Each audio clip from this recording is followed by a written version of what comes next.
പുരസ്കാരം നൽകാൻ വന്ന ആസിഫ് അലിയെ വേദിയിൽ അപമാനിച്ചു. രമേശ് നാരായണനെതിരെ വിമർശനം. അപ്പോ നിങ്ങൾ എല്ലാവരും കണ്ടിട്ടുണ്ടായിരിക്കും യൂട്യൂബ് ന്യൂസ് ചാനലൊക്കെ വഴി. ആസിഫിക്ക ഇന്നലെ വൈകിട്ട് ഒരു ഫംഗ്ഷന് പോയപ്പോൾ അവിടെ വെച്ചാണ് ഈ രമേശ് നാരായണൻ എന്ന് പറയുന്ന ചേട്ടൻ ആസിഫ് അലിയെ അപമാനിച്ചത് വേറെ ഒന്നുമല്ല, ഞാൻ ആ ക്ലിപ്പൊക്കെ ഇവിടെ കാണിച്ചു തരാം.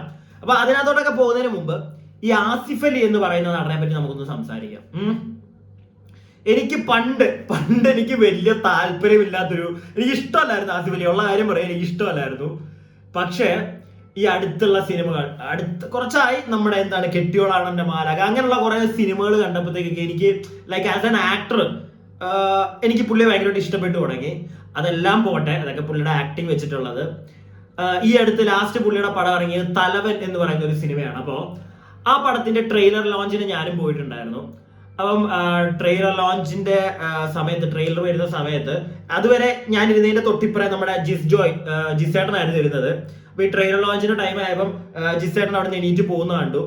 ജിസേട്ടൻ തൊട്ടപ്പുറത്തോട്ട് മാറിയിട്ട് എന്റെ തൊട്ടിപ്പുറത്തെ സീറ്റിൽ, നമ്മുടെ ഫോറത്തിൽ വെച്ചിട്ടായിരുന്നു ട്രെയിലർ ലോഞ്ച് PR-ൽ. അപ്പൊ എന്റെ തൊട്ടിപ്പുറ ആസിഫിക്കാണ് വന്നിരുന്നത്. അപ്പം ട്രെയിലർ വന്നു, ട്രെയിലർ കണ്ടു കഴിഞ്ഞപ്പോഴത്തേക്ക് എല്ലാവരും ക്ലാപ്പൊക്കെ ചെയ്യുന്നു. അപ്പൊ ഞാൻ തൊട്ടിപ്പുറം ഇരിക്കുകയാണല്ലോ, ഞാൻ അപ്പൊ ആസിഫിക്കൊക്കെ പറഞ്ഞു, ആസിഫിക്ക് ആ സാധനം കൊള്ളാം, അടിപൊളിയായിരിക്കും, പടം നല്ലതായിരിക്കും എന്നാൽ അപ്പോഴത്തെ ഒരു കോൺവെർസേഷൻ മേക്ക് ചെയ്യണമല്ലോ. അപ്പൊ ആ ഒരു ഇതില് ഞാനിരുന്ന് സംസാരിക്കുകയായിരുന്നു. അപ്പം ഞാനത് പറഞ്ഞപ്പോഴത്തേക്ക് ഉടനെ പുള്ളി എന്നോട്, ഞാൻ വിചാരിച്ചു വലിയ റിയാക്ഷൻ ഒന്നും തരത്തില്ല, പുള്ളി എന്നോട് പറഞ്ഞു, ആടാ നല്ല പടമായാൽ മതിയായിരുന്നു, ഇനി ഇവിടുന്ന് ഇറങ്ങി ഇനി ട്രെയിലറല്ലേ വന്നുള്ളൂ, പടം റിലീസ് ആകുമ്പോൾ എല്ലാവരും പോയി കാണട്ടെ, നല്ല സിനിമയായി മാറട്ടെ എന്നൊക്കെ പുള്ളി എന്നോട് ഇന്ന് സംസാരിച്ചിട്ട് ഞാൻ ഓക്കെ നന്നായിട്ട് വരും, കൺഗ്രാറ്റ്സ് എന്നൊക്കെ പറഞ്ഞപ്പോഴത്തേക്ക് അടിപൊളിയാവട്ടെ എന്നൊക്കെ പറഞ്ഞ് കൺഗ്രാറ്റ്സ് ഒക്കെ പറഞ്ഞു. അപ്പോഴത്തേക്ക് പുള്ളി നേരെ, ആദ്യമായിട്ട് ഞാൻ അങ്ങനെ കാണുന്നത്, പുള്ളി നേരെ എനിക്ക് ഒരു ഷൈക്കാൻഡ്, എന്റെ നേരെ കൈ നീട്ടിയിട്ട് ഒരു ഷൈക്കാൻഡ് ഒക്കെ തന്നു. മാൻ, ലൈക്ക് ആസിഫ് അലി എന്ന് പറയുന്ന ഒരു മനുഷ്യൻ എന്തോരം ഗ്രൗണ്ട് ടു എർത്ത് ആണെന്ന് അന്ന് പേഴ്സണലി നമുക്ക് ഓരോ അനുഭവങ്ങൾ വരുമ്പോഴല്ലേ നമ്മൾ പഠിക്കുള്ളൂ. ഞാൻ അന്നാണ് മനസ്സിലാക്കിയത്, അയ്യോ ഇത് ഇത്രയും നല്ലൊരു വ്യക്തിയായിരുന്നു. കാരണം പണ്ടൊക്കെ ഞാൻ കേൾക്കുന്ന, എനിക്ക് ഇഷ്ടമല്ലാന്ന് പറയാനുള്ള ഒരു കാരണം, പുള്ളി ഫോൺ എടുക്കത്തില്ല, നമ്മുടെ ലാലേട്ടനൊക്കെ വിളിച്ചാൽ അങ്ങനത്തെ കുറെ കോൺട്രവേഴ്സികളൊക്കെ കേട്ടാണ് അങ്ങനെ അറിയുള്ളൂ. അപ്പൊ അതുകൊണ്ടൊക്കെയാണ് പുള്ളിയോട് വലിയ ഇഷ്ടം, അയ്യേ ഇയാൾ ഇങ്ങനെയാണോ എന്നുള്ളൊരു തോട്ടൊക്കെ ഉണ്ടായിരുന്നത്. പക്ഷെ ആ വ്യക്തിയായിട്ട് അന്ന് അവിടെ ഇരുന്ന് ജസ്റ്റ് ഒരു 5 മിനിറ്റ് എന്തോ സംസാരിച്ചോളൂ ഞങ്ങള്.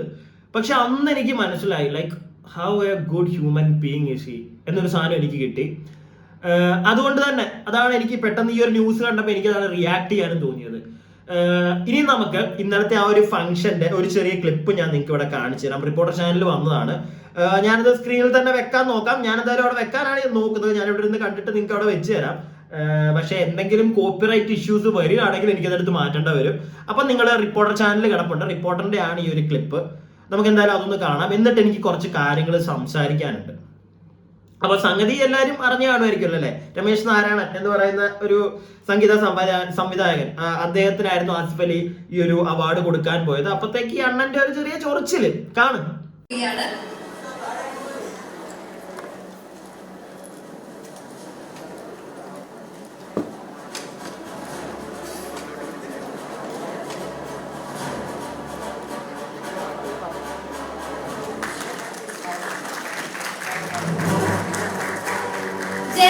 ചിത്രത്തിന് വേണ്ടി മ്യൂസിക് സംവിധാനം ചെയ്തിരിക്കുന്നത് ശ്രീ സന്തോഷ് നാരായണൻ സാർ. നിറഞ്ഞ കൈയടി കൊടുത്തുകൊണ്ട് അദ്ദേഹത്തെ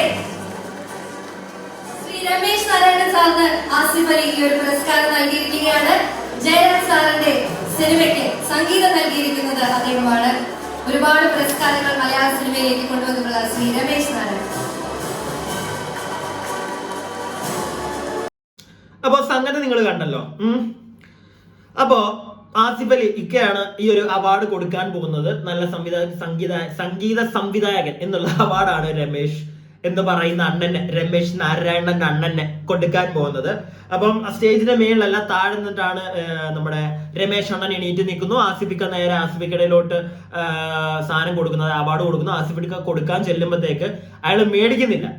അയാൾക്ക് വേണ്ട, അയാൾ ജയരാജൻ സാറിന്റെ പടത്തിന് അയാൾക്ക് കിട്ടിയത്. അപ്പൊ അദ്ദേഹത്തിന് ജയരാജൻ സാർ തന്നെ കൊടുത്തേ പറ്റുള്ളൂ. അത് പുള്ളിയുടെ ഇഷ്ടം. ഞാൻ പറഞ്ഞല്ലോ, പുള്ളിയുടെ പെർസ്പെക്റ്റീവിന് ഞാൻ മാനി കൊടുക്കുന്നു. കാരണം ആ സംഗീത സംവിധായകന് അദ്ദേഹത്തിന്റെ ഡയറക്ടർ, അദ്ദേഹം ഏത് പടത്തിനാണോ കിട്ടിയത് അപ്പൊ ആ ഒരു പടത്തിന്റെ ഡയറക്ടർ കൊടുക്കണം എന്നൊരു ആഗ്രഹം അദ്ദേഹത്തിനുണ്ട്. അതപ്പം അദ്ദേഹത്തിന്റെ ഞാനിപ്പോ ഒന്ന് രണ്ട് അദ്ദേഹം മാപ്പൊക്കെ ചോദിച്ചപ്പോ വരുന്നുണ്ട്, മാപ്പും കോപ്പൊക്കെ പറഞ്ഞു വരുന്നുണ്ട് ആസിഫിക്കടുക്ക്. അപ്പൊ ഈ ചെയ്തത് വളരെ മോശമായിട്ടുള്ള ഒരു പരിപാടി തന്നെ. കാരണം ആസിഫിക്കാണ് മാന്യമായിട്ട് അത് കൊടുക്കാൻ ചെല്ലുന്നു. അപ്പൊ ഇയാൾ അദ്ദേഹത്തിന്റെ മുഖത്ത് പോലും നോക്കുന്നില്ല, ആസിഫിക്കയുടെ മുഖത്ത് പോലും ഇയാൾ നോക്കുന്നില്ല. ഒരാൾ അവാർഡ് കൊടുക്കാൻ ചെല്ലുമ്പോഴത്തേക്ക് അത് അവിടുത്തെ എന്താ ആ ഒരു ഫംഗ്ഷൻ അറേഞ്ച് ചെയ്യുന്ന ആൾക്കാർ പറഞ്ഞിട്ടാണ് ആസിഫിക്ക കൊടുക്കാൻ പോകുന്നത്. അപ്പൊ നേരത്തെ സാർ നമ്മുടെ രമേശ് സാർ അറിഞ്ഞിട്ടില്ല. രമേശ് അണ്ണൻ അതുകൊണ്ടാണ് മറ്റേ പൊളിഞ്ഞത്, എനിക്ക് ഡയറക്ടർ വേണം എന്നൊക്കെ തരണം എന്നുള്ളൊരു മൂഡ് പറയുന്നത്. അത് നേരത്തെ അറിഞ്ഞാലും ചിലപ്പോൾ നേരത്തെ പുള്ളി പറഞ്ഞു വെക്കുമായിരുന്നു. ഇതിപ്പോ അവിടെ ഒരാൾ തരാൻ വരുമ്പോഴത്തേക്ക് ഓക്കെ മാന്യമായിട്ട് അയാളുടെ മുഖത്ത് നോക്കി പറയാം, ആസിഫ് അലി മോനെ എനിക്ക് നീ തരണ്ട, എനിക്ക് ഈ പടത്തിന്റെ സംവിധായകൻ തരണമെന്നാണ്, സോ നീ അയാളുടെ കൊടുക്കുക, അയാൾ തരട്ടെ എന്ന് വളരെ മാന്യമായിട്ട് ഇയാൾക്ക് പറയാം. അങ്ങനെയാണെങ്കിൽ ആസിഫ് അലി ഉറപ്പായിട്ട് ചെയ്തേനെന്ന് ഞാൻ വിശ്വസിക്കുന്നത്. കൊടുത്തേനെ. ആസിഫിക്ക് തന്നെ എന്താ ഇയാൾക്ക് കൊടുത്തടി, ആസിഫിക്ക് തന്നെ കൊടുത്താലേ ഇയാള് അങ്ങനെ വല്ലതും ഉണ്ടോ? അങ്ങനൊന്നും ഇല്ല, പുള്ളിക്ക് നിർബന്ധമൊന്നും കാണത്തില്ല. അപ്പൊ അത് മാന്യമായിട്ട് പറയാനുള്ളതിന് പകരം ആസിഫിക്കയുടെ മുഖത്ത് പോലും നോക്കുന്നില്ല, തരുന്നിട്ട് മേടിക്കുന്നില്ല. ലാസ്റ്റ് എന്നിട്ട് ആസിഫിക്ക് അത് കയ്യിലോട്ട് വെച്ച് കൊടുക്കുമ്പോഴത്തേക്ക് അത് മേടിച്ചിട്ട് നേരെ ജയരാജ് സാറിനെ വിളിച്ചിട്ട് ജയരാജ് സാറിന്റെ കയ്യിലോട്ട് കൊടുത്തിട്ട് തിരിച്ച് പുള്ളിയുടെ നിന്ന് മേടിക്കുകയാണ്. അപ്പോ എനിക്ക് തോന്നി എന്താണെന്നറിയോ, ഒരു അഹങ്കാരി, ഭയങ്കരമായിട്ട് ഞാൻ എന്തോ ആണ് എന്നുള്ള ഒരു സെറ്റപ്പ് നിൽക്കുന്ന ഒരു മനുഷ്യൻ കാണിക്കുന്ന ഒരു പരിപാടിയായിട്ടാണ് എനിക്ക് തന്നെ തോന്നിയത്. ഇല്ലെങ്കിൽ മാന്യമായിട്ട് ഞാൻ പറഞ്ഞല്ലോ, പുള്ളിയുടെ പെർസ്പെക്റ്റീവ് ഉണ്ട്, പുള്ളിക്ക് ആ സംവിധായകൻ മോനെ എനിക്ക് തരണ്ട, അതിന് അത്രേ ഉള്ളൂ, അവിടെ കഴിഞ്ഞു. ഞാൻ എപ്പോഴും ശ്രദ്ധിച്ചതെന്താണെന്നറിയോ, അതൊരു സൈഡില് ഞാൻ വേറൊരു കാര്യം കൂടെ ശ്രദ്ധിച്ചു. ഒരു സ്റ്റേജിൽ വെച്ചിട്ട് സത്യം പറഞ്ഞാൽ അപമാനപ്പെടുകയാണ് ആസിഫ് അലി എന്ന് പറയുന്ന നടൻ അവിടെ വെച്ചിട്ട്. അല്ല, എനിക്ക് അങ്ങനെയാ തോന്നിയത്. എന്നിട്ട് പോലും നിങ്ങൾ ആ ക്ലിപ്പ് നോക്കിയാൽ അറിയാം, പല ചാനലിലും വരുന്നുണ്ട്. ഒരു നറു പുഞ്ചിരി, ഒരു ചെറിയ ചിരി കൊടുത്തിട്ടാണ് ആസിഫ് അലി അത് കയ്യിലോട്ട് വെച്ച് ഏൽപ്പിച്ചിട്ട് മാറുന്നത്. നിങ്ങൾ ശ്രദ്ധിച്ചോ? അതല്ലാതെ ഞാൻ വലിയ നടൻ സെറ്റപ്പാണ് എന്നും പറഞ്ഞ് ഇവിടെ രമേശ് നാരായണ തന്നെക്കാട്ടിലും കൂടുതൽ എനിക്ക് തോന്നുന്നു ആസിഫ് അലി എന്ന് പറയുന്ന നടനെ ആയിരിക്കും ജനങ്ങൾ ആഘോഷിക്കുന്നത്. അത് താങ്കൾക്ക് അറിയാമോ? എനിക്ക് അങ്ങനെയാ തോന്നുന്നത്, എന്റെ ഒരു പേഴ്സണൽ ഒരു പെർസ്പെക്റ്റീവ് കേട്ടോ. അല്ലെ, നിങ്ങൾ പറ, നിങ്ങൾ കമന്റ് ബോക്സിൽ പറ. രമേശ് നാരായണൻ എന്ന് പറയുന്ന ഒരു സംഗീത സംവിധായകനെ നമുക്ക് അറിയാമെങ്കിൽ അറിയാം, നമുക്ക് എല്ലാവർക്കും അറിയാം. പക്ഷെ എങ്കിൽ പോലും അതിനേക്കാട്ടിലും കൂടുതൽ ജനങ്ങൾ സെലിബ്രേറ്റ് ചെയ്യുന്ന ആര്? ആ ഒരു ആക്ടറിനെ. അപ്പൊ ആ ഒരു ആക്ടറിനാണ് ഏറ്റവും കൂടുതൽ അഹങ്കാരം വരേണ്ടത്. നിങ്ങൾ കാണിച്ച പരിപാടിക്ക് ഒരൊറ്റ ആ കയ്യിരിക്കുന്ന അവാർഡ് എടുത്ത് താഴത്തേക്ക് ഇട്ടിട്ട് പുള്ളിക്ക് പോകായിരുന്നു. പുള്ളി അത് ചെയ്തില്ല. പുള്ളി ഒരു ചിരിയും കൊടുത്ത് നൈസായിട്ട് അവിടെ നിന്ന് മാറി അവിടെ പോയി ഇരിക്കുന്ന കണ്ടു. എന്നിട്ട് ഈ രമേശ് അണ്ണൻ പറയുന്നത് കേട്ടു. ഞാൻ ഏത് ഏഷ്യാനകത്തോ എവിടെ ഒരു ക്ലിപ്പിൽ അങ്ങോട്ട് ഞാൻ കണ്ടു. ഇപ്പം അതായത് ഞാൻ അതൊന്നും കാണിച്ചു തരുന്നില്ല അധികം, ഞാനത് പറയാം ഇവിടെ. സംഗതി വേറൊന്നുമല്ല, രമേശ് അണ്ണൻ പറയുന്നത് സോറി ഒക്കെ പറയുന്നുണ്ട്, ഞാൻ അങ്ങനൊന്നും ഉദ്ദേശിച്ചല്ല. അതുപോലെ തന്നെ ആസിഫ് അലി അവിടുന്ന് പോയി, ഞാൻ പിന്നെ ആസിഫ് അലിയെ കണ്ടില്ല എന്നൊക്കെ ഈ അണ്ണൻ പറയുന്നത് കേട്ടു. ഈ റിപ്പോർട്ടിന്റെ ക്ലിപ്പിനെ നിങ്ങൾ വേണമെങ്കിൽ പോയി ചാനൽ നോക്കിയാൽ മതി, ഇതിനകത്ത് തന്നെ നമുക്ക് കാണാം. ഈ മേടിച്ചതിന് ശേഷം ഇയാള് ആസിഫ് അലി അവിടെ പോയി ഇരിക്കുന്നുണ്ട്, ആസിഫിക്കയുടെ തൊട്ടിപ്പട വേറെ ആരോ ഇരിക്കുന്നുണ്ട്, അയാളുടെ അടുക്ക പോയി സംസാരിക്കുന്നതൊക്കെ കാണാം. അപ്പൊ പോലും ഇയാള് ആസിഫ് അലിയുടെ മുഖത്ത് പോലും നോക്കുന്നില്ല. എന്നിട്ടാണ് അവൻ വന്നിരുന്നിട്ട് സോഷ്യൽ മീഡിയയിൽ നിന്ന് നല്ല താങ്ങ് കിട്ടാൻ തുടങ്ങി. അപ്പോഴാണ് അണ്ണൻ വന്നിരുന്നിട്ട് മറ്റേ വിമർശനങ്ങൾ ഒരുപാടുണ്ട്. അപ്പോഴാണ് അണ്ണൻ വെളുപ്പിക്കാനായിട്ട് വന്നിരുന്നിട്ട് അയ്യോ അത് അങ്ങനെയല്ല, ആസിഫ് അലി എനിക്ക് ഏറ്റവും പ്രിയപ്പെട്ട നടൻ എന്നൊക്കെ ഇരുന്ന് തള്ളുന്ന കാണാം. എന്തിനാണോ താനെന്താ ജനങ്ങളെന്താ പൊട്ടന്മാരോ? ഞങ്ങളുടെ കണ്ണിലെന്താ കുരുവോ? ഞങ്ങളൊന്നും കണ്ടില്ലെന്നാണോ നിങ്ങളുടെ വിശ്വാസം? അല്ലെ നിങ്ങൾ വിചാരിച്ചിരിക്കുന്നത്, സോറി വിശ്വാസം ഒന്ന് വിചാരിച്ചിരിക്കുന്നത്. താൻ അവിടെ കാണിച്ചതെല്ലാം നല്ല വൃത്തിക്ക് കാണാൻ പറ്റും. താൻ പിന്നെ വന്നിട്ട് ആസിഫ് അലിയെ പിന്നെ അവിടെ കണ്ടില്ല എന്നൊക്കെ പറഞ്ഞാൽ അതുവരെ തൊട്ടപ്പുറം ഇരിപ്പുണ്ട്, മാറി ഇരിപ്പുണ്ട്, കണ്ടില്ല, ഒന്നും നോക്കുന്നില്ല അയാള്. ആ വ്യക്തി ആസിഫ് അലി എന്ന് പറയുന്ന നടനെ ഒരു അവാർഡ് തരാൻ വന്ന ആ വ്യക്തി ഒന്നും നോക്കുന്നു പോലും ഇല്ല. എന്തൊരു അഹംഭാവമായിരിക്കും അപ്പൊ ആ ഒരു വ്യക്തിക്ക്. രമേശ് അണ്ണ ഇത്ര അഹങ്കാരം ഒന്നും വെച്ചിട്ട് കാര്യമില്ല കേട്ടാ, കുറച്ചൊന്ന് കുറയ്ക്ക്. താനല്ല ഞങ്ങൾക്ക് ഇവിടെ സ്വാതന്ത്ര്യം മേടിച്ചു തന്നത്, ഇതൊക്കെ ഒന്ന് ആലോചിച്ചാൽ കൊള്ളാം. ആരുവാ താൻ? ഞാൻ പറഞ്ഞില്ല, ഞാൻ ആ പുള്ളിയുടെ പെർസ്പെക്റ്റീവും ഉണ്ട്, അത് നമുക്ക് മനസ്സിലാക്കാം. പക്ഷെ അത് പറഞ്ഞാൽ തീരാവുന്നേ ഉള്ളു. അവിടെ വേണ്ടെന്ന് പറഞ്ഞാൽ ഓക്കെ, തരണ്ട, അയാൾ തരട്ടെ.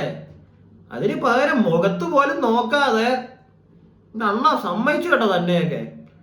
ഞാൻ പറഞ്ഞില്ല, എനിക്ക് അതുപോലെ തന്നെ ആസിഫ് അലിയുടെ കാര്യത്തിലാണെങ്കിലും എനിക്കൊരു കാര്യം പറയണമെന്ന് തോന്നി. അതാണ് ഞാൻ ആദ്യമേ തന്നെ എനിക്കുണ്ടായിരുന്ന ഒരു അനുഭവം ആ വ്യക്തിയിൽ നിന്ന് ഉണ്ടായിരുന്നത്. എനിക്ക് വളരെ നല്ല അനുഭവം ആയിട്ടുണ്ട്.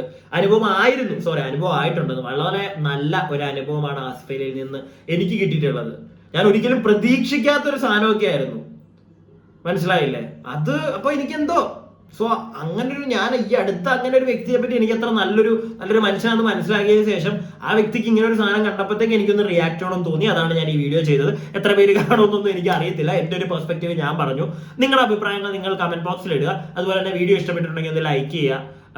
പിന്നെന്താ, വീഡിയോ ഷെയർ ചെയ്യാൻ പറ്റുമെങ്കിൽ ഷെയർ ചെയ്യുക. സബ്സ്ക്രൈബ് ചെയ്യാതെ കാണുന്നവരുണ്ടെങ്കിൽ ഒന്ന് സബ്സ്ക്രൈബ് ഒക്കെ ചെയ്യുക. ഓക്കെ.